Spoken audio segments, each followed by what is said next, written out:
Oi pessoal, tudo bem? Aqui é o professor Otávio Maioli, do IFES Campus Aracruz, da disciplina de Química Ambiental e Gestão Ambiental aqui no nosso curso Técnico em Química. Espero que estejam todos bem. Vamos para a aula de hoje? A aula de hoje vai tratar sobre camada de ozônio, substâncias que destroem a camada de ozônio e o fenômeno do buraco da camada de ozônio. Galera, esse fenômeno é um fenômeno muito relevante no aspecto de química ambiental e gestão ambiental. Trata-se da presença de ozônio na camada da estratosfera. Troposfera, a camada que pode oscilar de 8 a 16 quilômetros a partir da superfície, e posteriormente a estratosfera. Estou fazendo uma revisãozinha das aulas passadas. Lembrando que entre a estratosfera e a troposfera nós temos a tropopausa. O que caracteriza principalmente a partir da superfície, então a temperatura diminui, vai diminuindo com a altitude. Chega um momento que a temperatura permanece constante, num gradiente zero, e depois ela começa a aumentar novamente. O que acontece, pessoal? Essa temperatura, quando ela começa a aumentar, ela está diretamente relacionada com esse circuito de reações que envolvem o oxigênio, chamado de ciclo Chapman. Reparem, nós temos o oxigênio aqui no nosso canto à direita, e o oxigênio é um gás abundante na atmosfera. 21% da atmosfera consiste de oxigênio.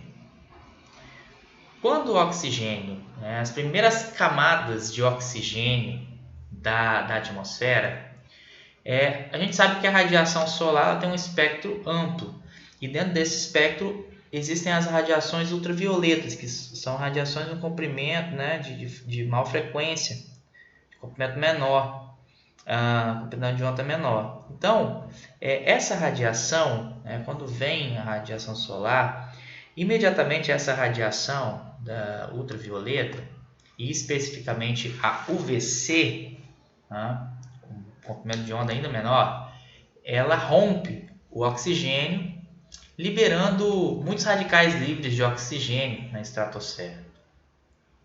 Por sua vez, esses radicais livres em contato com o oxigênio, outra molécula de oxigênio, O2, gera o ozônio, o O3.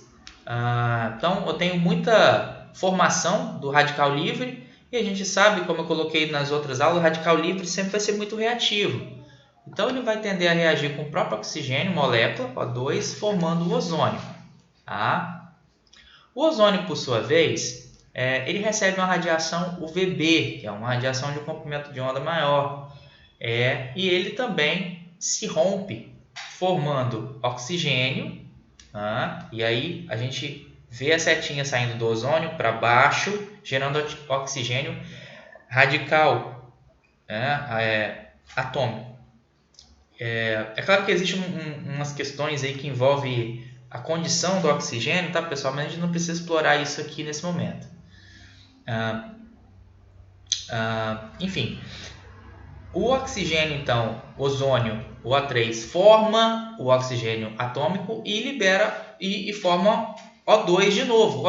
O oxigênio, então, molécula, vai estar ali no meio, é muito abundante. Então, forma o radical e de volta forma o O2 de novo. Com o O2 forma o O3, o ozônio. E o ozônio também há um ciclo de decomposição dele, onde ele também pode reagir com o próprio oxigênio atômico, radical, formando O2. Galera, o que quer dizer esse ciclo no final das contas?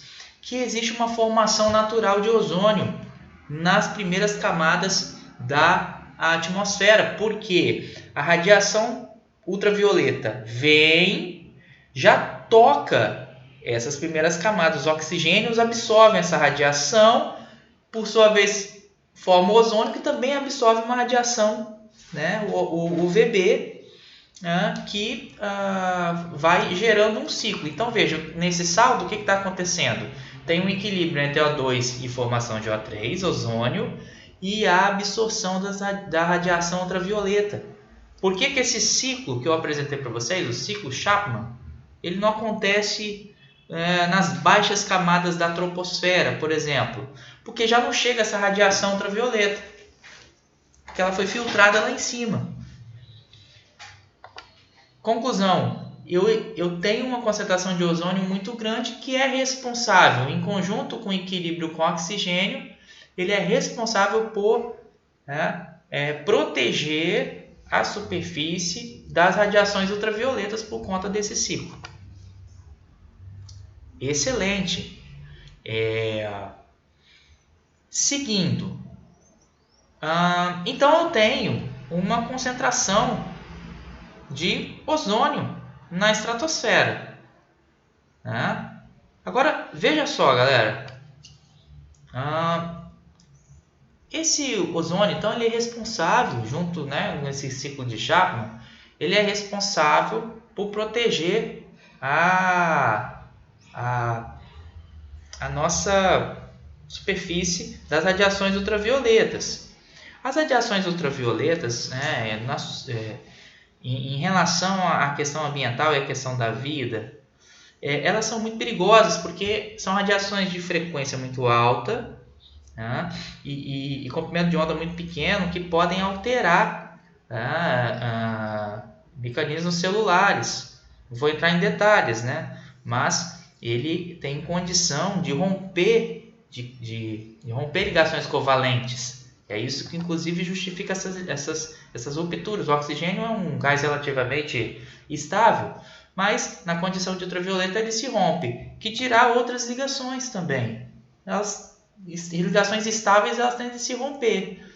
Então a radiação ultravioleta é muito prejudicial para a saúde e para o meio ambiente, porque os animais e os seres vivos sofrem com essa radiação por conta da formação de radicais livres. Então tem estudos que demonstram a incidência de câncer de pele, por exemplo, outros problemas relacionados aos olhos, enfim, a questão da agressão nas retículas e várias outras coisas que vão desencadeando, obviamente. Então, o ozônio cumpre um papel fundamental. E por curiosidade, galera, se eu pudesse confinar todo esse ozônio da estratosfera para nossas condições de superfície, as condições atmosféricas de superfície, pressão e temperatura, todo esse ozônio formado no ciclo de Chapman, ele teria apenas 3 milímetros. Repito, 3 milímetros.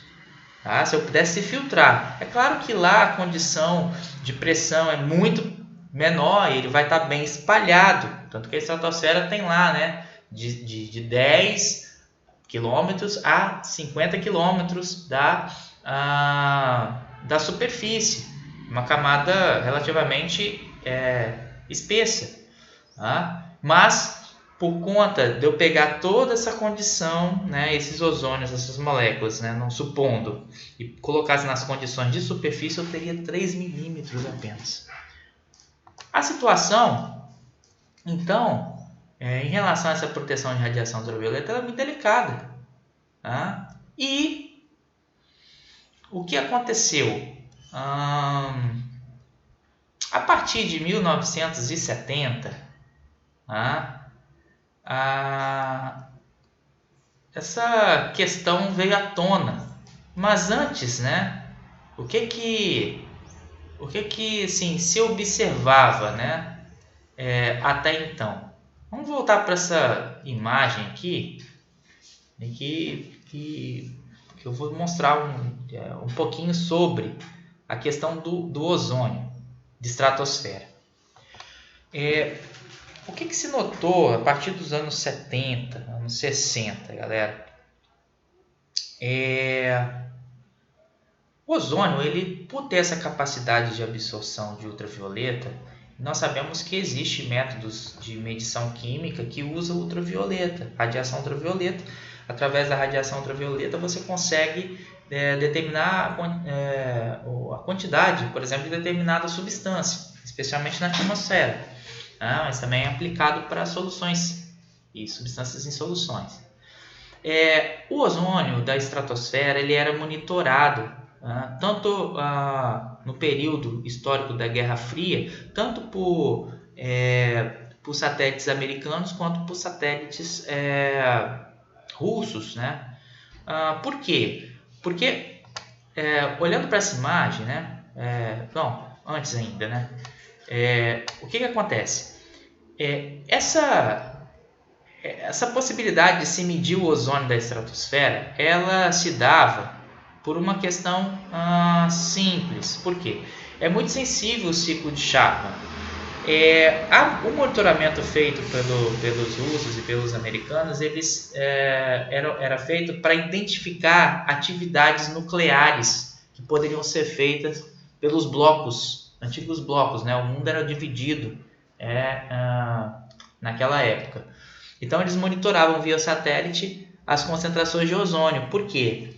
Em determinado local onde houvesse uma atividade nuclear, e se vocês tiveram a oportunidade de ver lá as explosões nucleares, né, de testes nucleares, forma-se um cogumelo, né,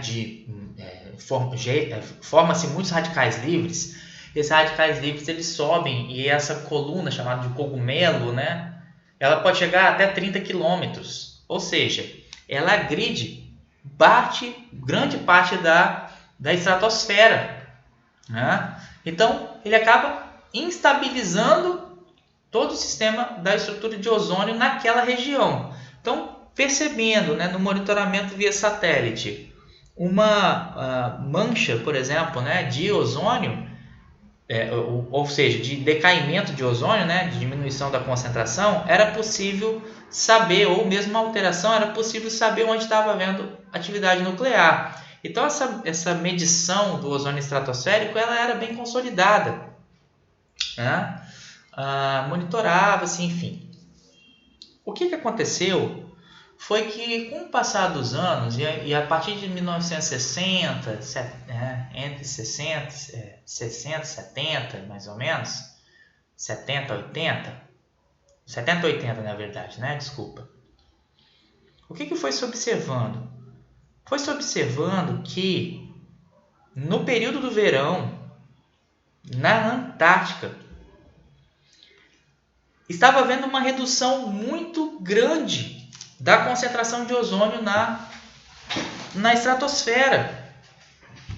E todo ano era a mesma coisa, né? Início da primavera, perdão, verão não, no início da primavera, se verificava um decaimento considerável da concentração de ozônio na Antártida e também nos arredores.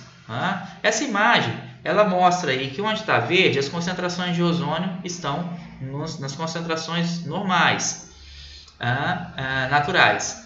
Mas onde está começando a ficar amarelo, vermelho e para azul, a concentração é muito reduzida, né?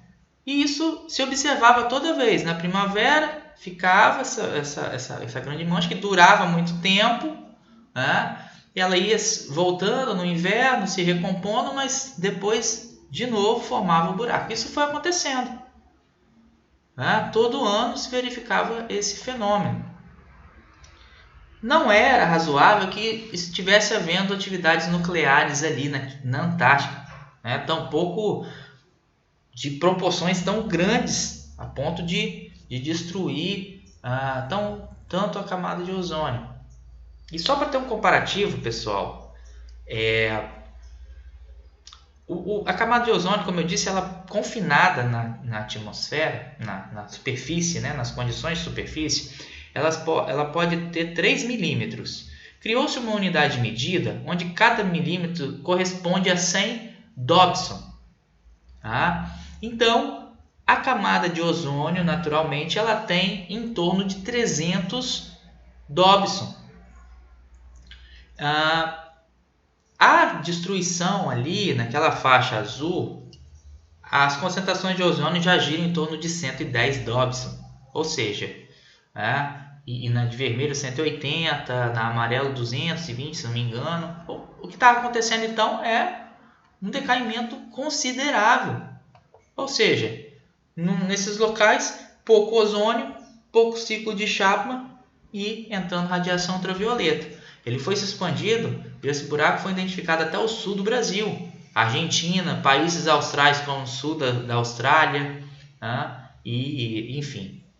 E logicamente ele também acabava decaindo um pouco, todas as regiões, mas o fenômeno mais específico acontecia na Antártica e foi se ampliando com o passar do tempo. Galera, e aí, o que estava acontecendo? Cientistas começaram a buscar respostas para isso. E foi, obviamente, uma constatação que foi se obtendo, que era esperável, é que foi se verificando índices de incidência de câncer de pele muito grande nesses países que estavam recebendo essa radiação, por conta do buraco, enfim. E também em todo o planeta foi se verificando isso, porque, muito embora essa imagem que eu mostrei aí está mostrando algo natural, mas ela foi decaindo também um pouco nos outros, mas não tanto quanto ali no Polo Sul, na Antártica. Então, os raios ultravioletas provocam alterações estruturais no DNA das células, óbvio, mais específico, oxidam os lipídios, produzem perigosos radicais livres, causam inflamação, rompem a comunicação celular, modificam a expressão dos genes e, em contrapartida ao estresse, e enfraquecem a resposta imune na pele, causadores de queimadura, envelhecimento precoce e câncer de pele.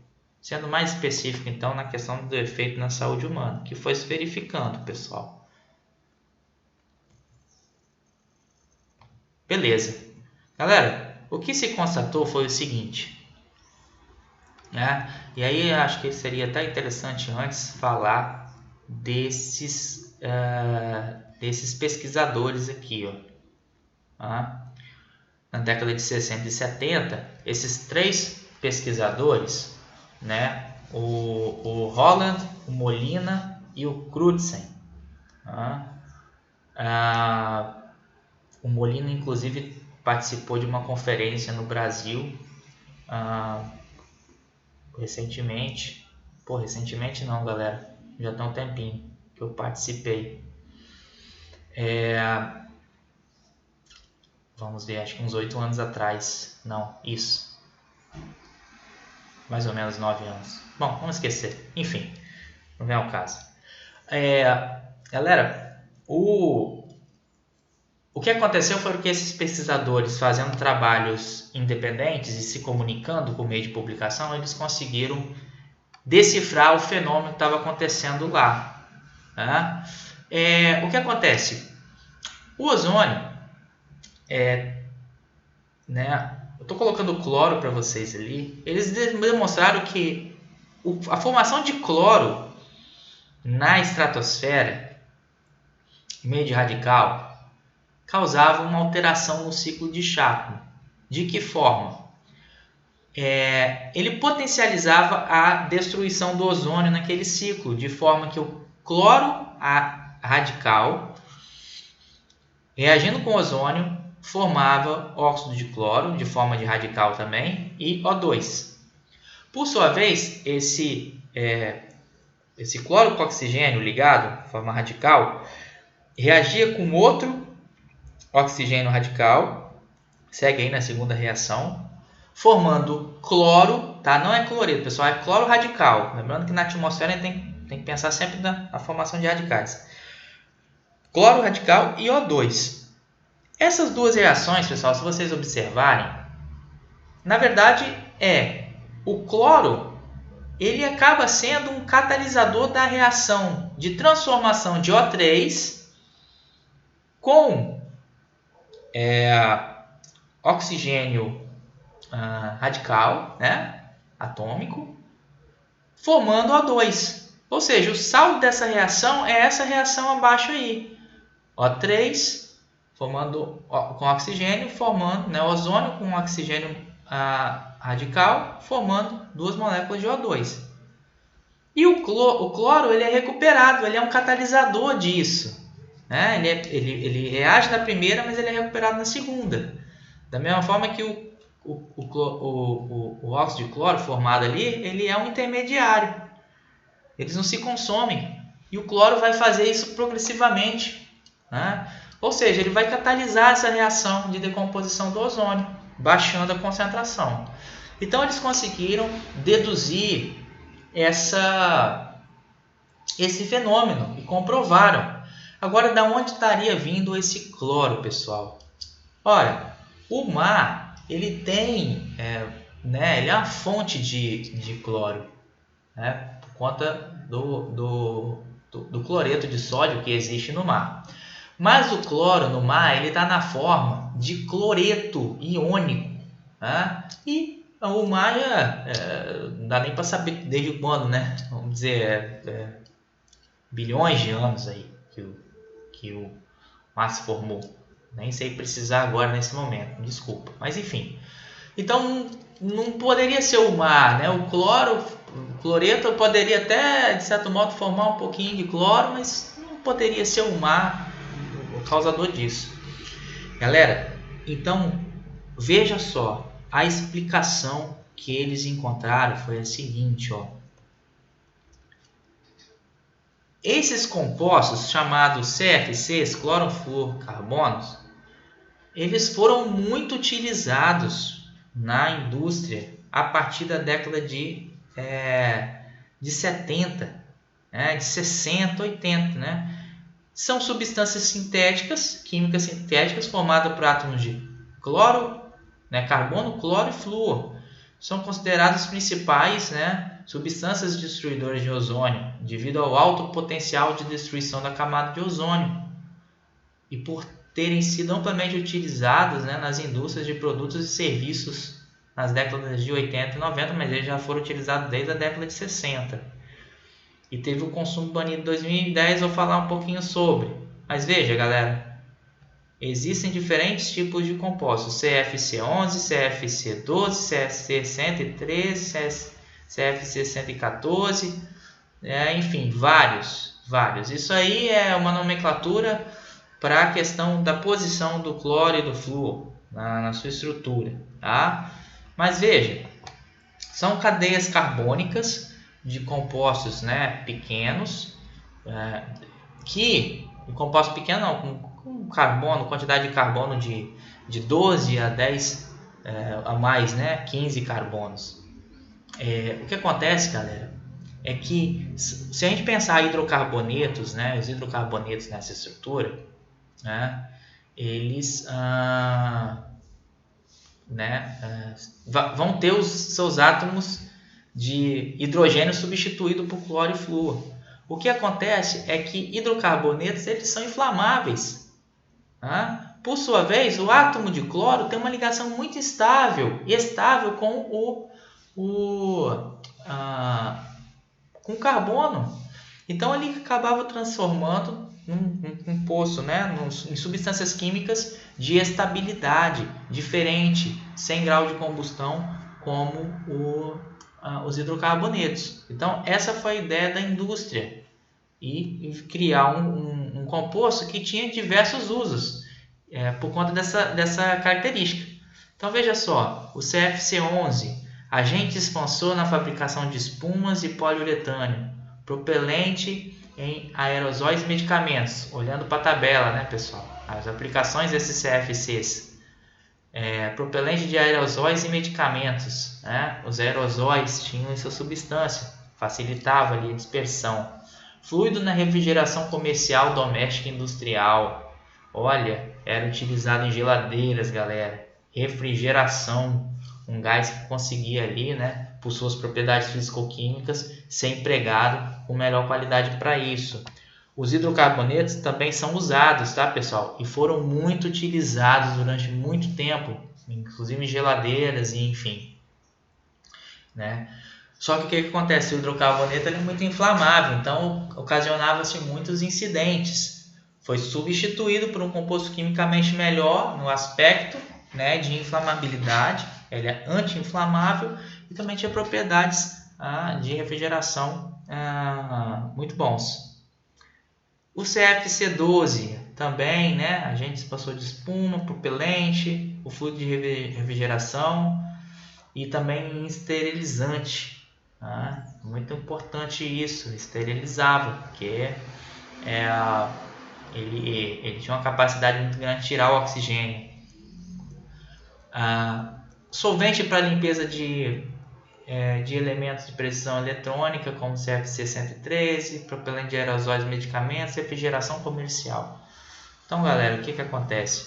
Eu disse que esses compostos são estáveis, eles são anti-inflamáveis.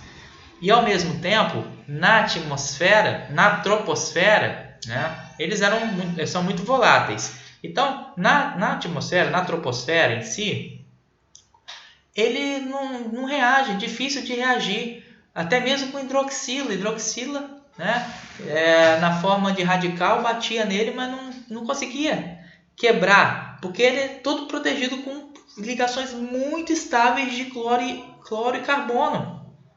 Ele não há nenhum ciclo que decompõe na troposfera. Então, ele, por ser volátil, ele ia subindo, vai subindo. Mas chega lá em cima, na estratosfera, essas radiações que formam o ciclo de Chapman, as radiações ultravioletas, elas sim são capazes de quebrar as moléculas, liberando o cloro atômico. E aí, o cloro atômico é que vai lá na frente, né, participar desse ciclo. Entenderam? Então, os CFCs, galera, eles têm condição de liberar o cloro só lá na estratosfera. Aqui não, porque não tem radiação ultravioleta, que é protegido pelo próprio ozônio. Ok? Então, os CFCs, né? Depois eu vou mostrar para vocês, eles foram banidos em 2010 no mundo todo. Mas, enfim. Antes de falar disso, apesar de eu ter posto esses slides aqui, vamos falar do que, né?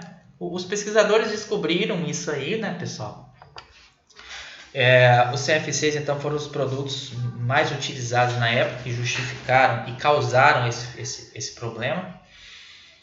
Mas e aí? Era uma situação muito preocupante e que deveria ser abordada de uma forma internacional. Porque, veja, se a gente olhar a época, como que era o grau de desenvolvimento e uso dessas substâncias, os países estavam no hemisfério norte, né? As emissões, né, de 80% a 90% das emissões vinham do hemisfério norte. E o fenômeno estava agredindo a Antártica de imediato, né? Mas também estava reduzindo um pouquinho toda a camada. Mas o ponto do buraco da camada de ozônio era ali na Antártica. E isso também intrigava os cientistas, né? Olha, por que está acontecendo isso lá, né? Galera, na atmosfera, por conta da rotação da Terra, o que acontece? A rotação da Terra, ela cria uma força contrária, que é como se fosse a inércia das moléculas de ar. A inércia, né, das moléculas de ar. Muito embora, né, quando a Terra gira, o ar vai junto. A gente não percebe isso, né, que está vindo como se fosse um vento na gente, né, as moléculas estão paradas. A gente não percebe isso, mas na verdade as moléculas estão tendo resistência, tem uma inércia nelas. Então elas não acompanham 100% a rotação, né? Como se fosse, a grosso modo, assim, a atmosfera, né, vai girando a Terra, mas ela está assim, ó. É claro que ela, né, depois vai acompanhando. Mas essa força é chamada de força de Coriolis. E isso cria, pessoal, por conta dos diferentes hemisférios, na verdade não hemisférios, mas na distância da linha do Equador, vai criando forças diferentes, que criam vórtices. E esses vórtices fazem com que as moléculas, né, que estão no ar na linha do Equador sejam carreadas, né? Existe uma força que as empurra para os polos do planeta, tanto o Polo Norte quanto o Polo Sul. Então, se essas substâncias eram emitidas, elas iam caminhando para os dois polos.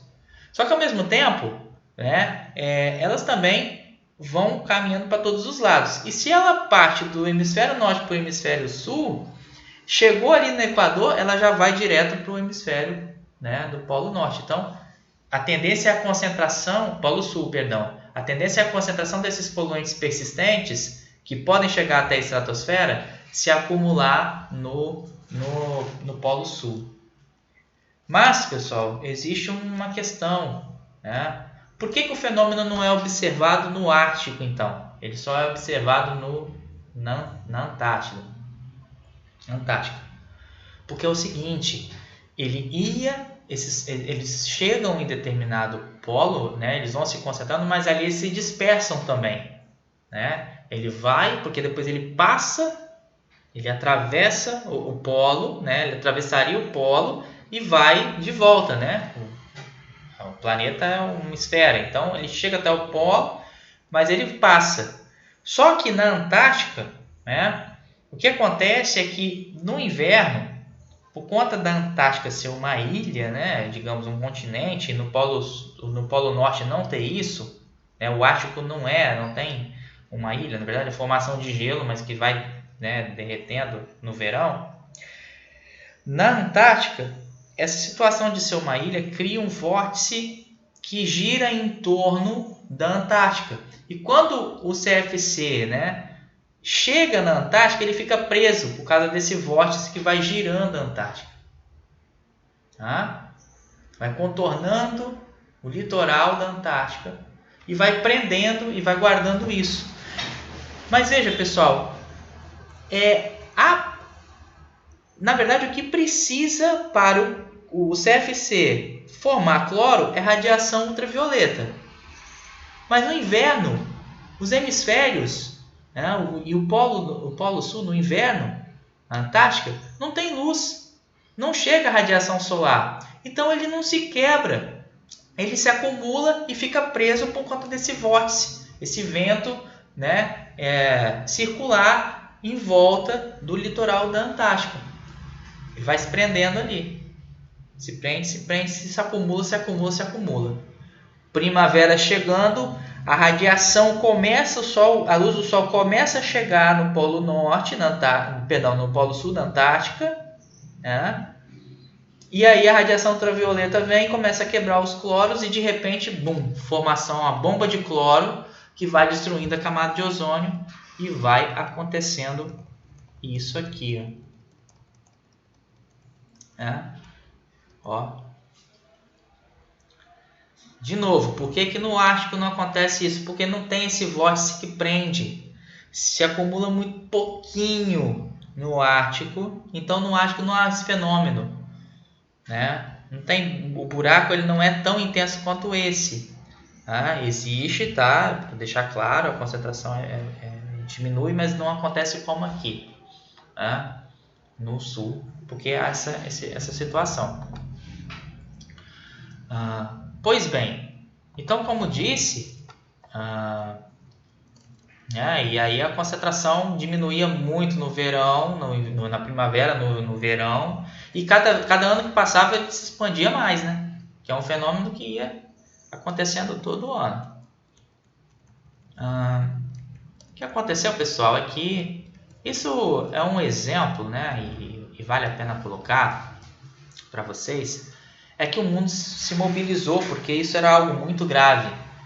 Imaginar que de repente poderíamos não ter podemos ter o ozônio reduzido drasticamente, e se esse fenômeno se propagasse, ia causar muitos problemas. Radiação ultravioleta é uma radiação muito forte ia causar todos os problemas de saúde que eu disse, ia botar a população, o mundo em risco.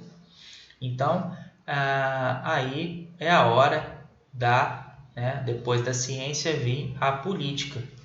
E o que aconteceu é que esse problema tinha que ser abordado de maneira internacional.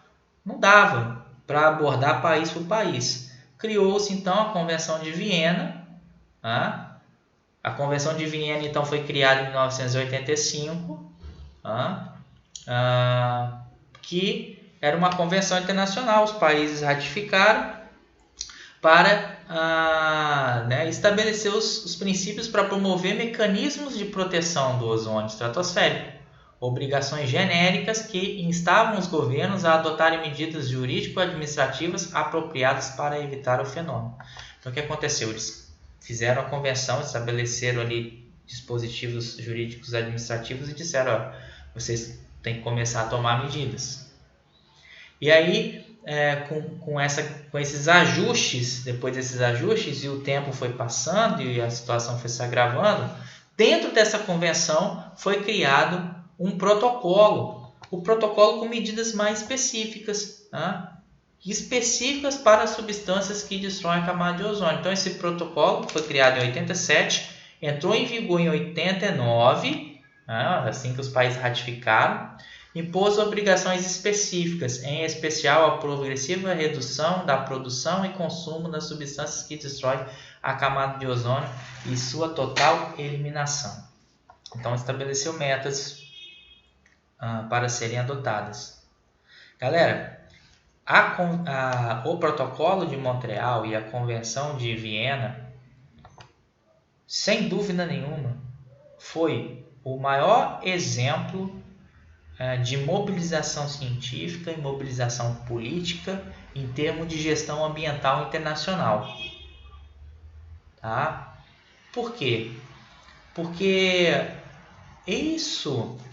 essas medidas que os países foram tomando justamente fez com que, a partir de 2014, e já a partir do início do estabelecimento dessas medidas, em 94 já começou a haver um declínio da destruição da camada de ozônio.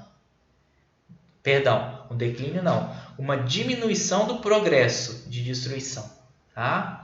E aí, a partir de 2014 e 2016, a estabilização, e agora, a partir de 2016, já se observou a recomposição e a recuperação do ozônio. Ou seja, aquele fenômeno de buraco, ele ainda acontece, mas muito menor.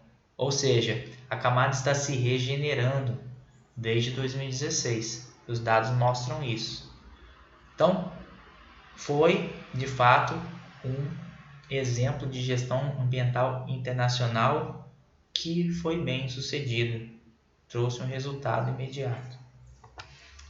Tanto que a descoberta, esses cientistas foram agraciados com o Prêmio Nobel de Química em 85. E aí, galera, o que aconteceu depois, Bom, os CFCs, então, como eu disse, eles foram os primeiros pioneiros utilizados. Tinha que haver a mudança. Quais substâncias que iam ser utilizadas, então, para suprir todas essas aplicações, Como é que ia ser a substituição? E a primeira que veio, olha a ideia. Foram feitos os HCFCs. São substâncias artificiais formadas por hidrogênio, cloro, flúor e carbono. Qual foi a ideia dos cientistas? Olha, da indústria. Eu tenho as cadeias carbônicas todas com carbono, com cloro e flúor, pendurados. Cloro e flúor pendurados. Essa situação não faz eles se decomporem na troposfera. Eles chegam até lá em cima. O que vamos fazer? Vamos colocar alguns hidrogênios aqui.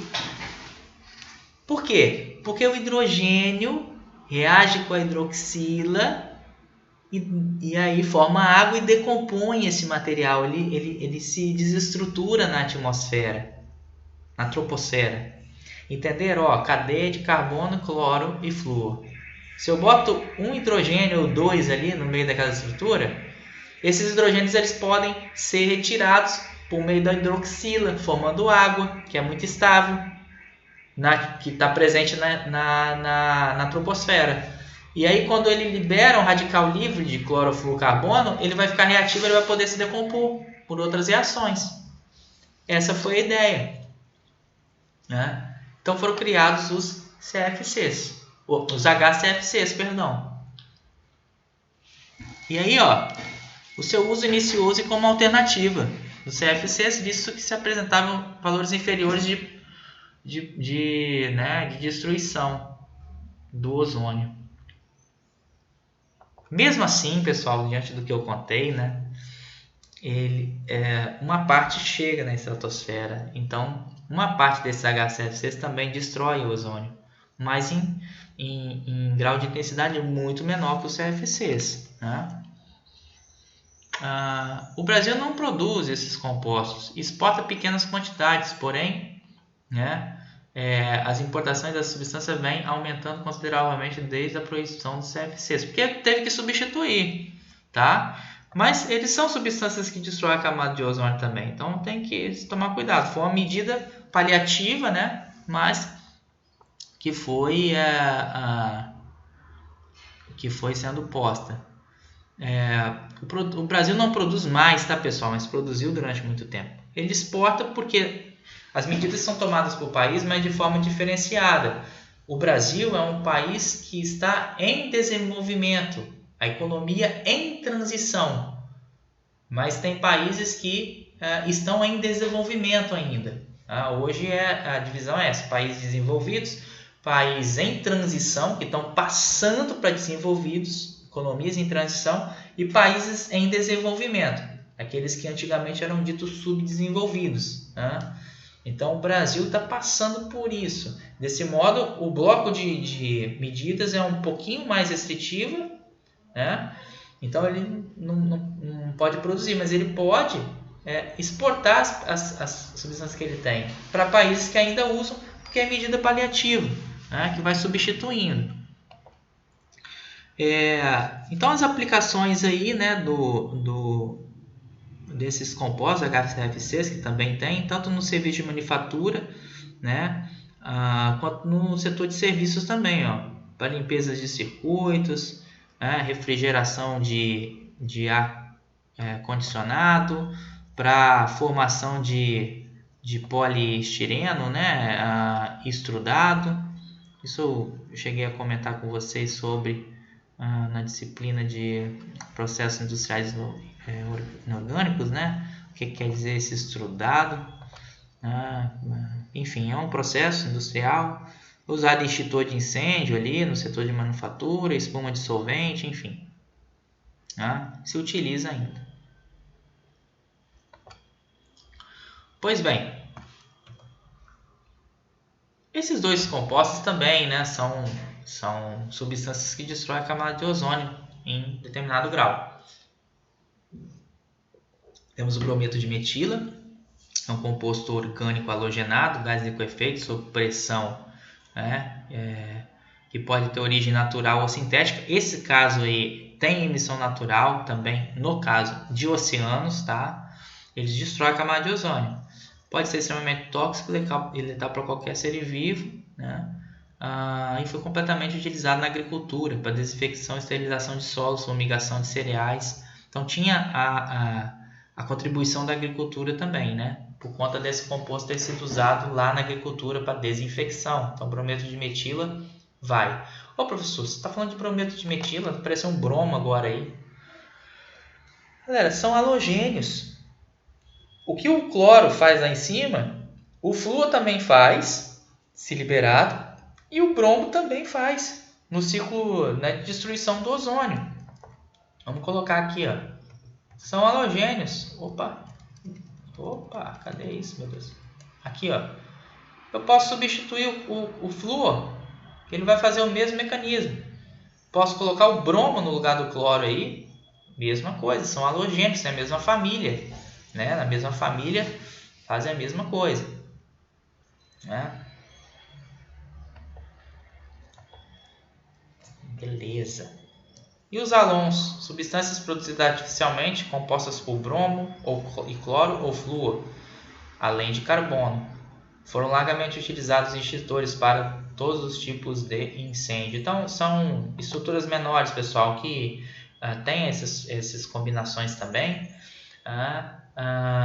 e foram utilizados largamente aí, né? Então, são substâncias que destroem a camada de ozônio. Bem, então, galera, eu completei, né? Eu fiz uma oscilação aqui geral. Tiver dúvida, volta um pouquinho, repete. O bom dos vídeos, das videoaulas é isso. E utilizem fora de dúvidas e também a nossa webconferência, caso vocês precisem, né? Tirar dúvida, eu vou estar esclarecendo, ok? Enfim, nessa semana, pessoal, então, nós temos essa tarefa e mais uma outra sobre poluição do ar de interiores, ok? São duas tarefas. E como são duas tarefas nessa semana, pessoal, estou pegando leve com vocês. O relatório, da mesma forma, né? Procurar fazer em formato de redação dissertativa com a sua resposta da questão. Sua questão individual será atribuída de acordo com o grupo no qual você esteja inserido. Então vamos lá, mesma metodologia, galera. As questões então vão ser essas, ok? Reparem que vocês fazendo a videoaula, pessoal, tem muita coisa aí, tá? É só um relatório da aula que vocês vão fazer de acordo com o correspondente grupo. Lembrando que os grupos Vitória Régia, os integrantes do grupo Vitória Régia e Amazonas estão dispensados dessa atividade, porque já fizeram o trabalho. Então, olha só, galera.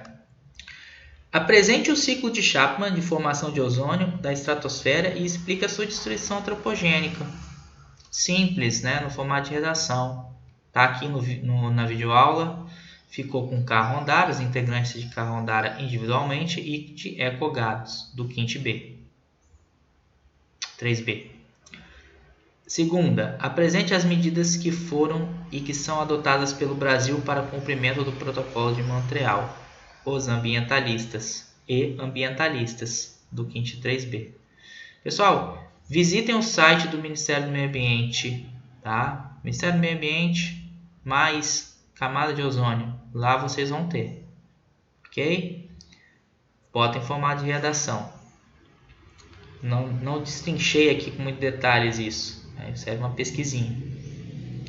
Terceiro, quais os impactos da saúde humana causados pela diminuição da concentração de ozônio na estratosfera? Integrantes do Gaia e do Rio Doce do quinto 3A. Tranquilo, né, pessoal? Pode até explorar mais um pouquinho aí numa pesquisa simples no Google. O quinto, você considera que o Brasil e o mundo têm sido bem-sucedidos nesse acordo multilateral? Justifique. Eu dei a minha opinião.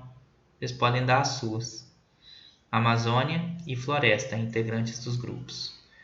Explique a formação do buraco da camada de ozônio na Antártica. Quais compostos atualmente em uso permitido destroem a camada de ozônio? Integrantes do bromadinhos e eucarídeos. Contei um pouquinho, mas aí eu queria que vocês fizessem uma pesquisinha simples aí. Quais compostos atualmente em uso permitido resultado de YouTube. Destrói a camada de ozônio. Tá certo? É isso, galera. Não sei se vocês escutaram o som que saiu aí, mas tá tudo bem. Pessoal, então é isso. Tenham todos uns bons estudos e estou à disposição. Podem usar meu telefone para contato, para tirar dúvida, o fórum de dúvida e, enfim, a webconferência. Ok? Valeu, pessoal. Bons estudos e um grande abraço.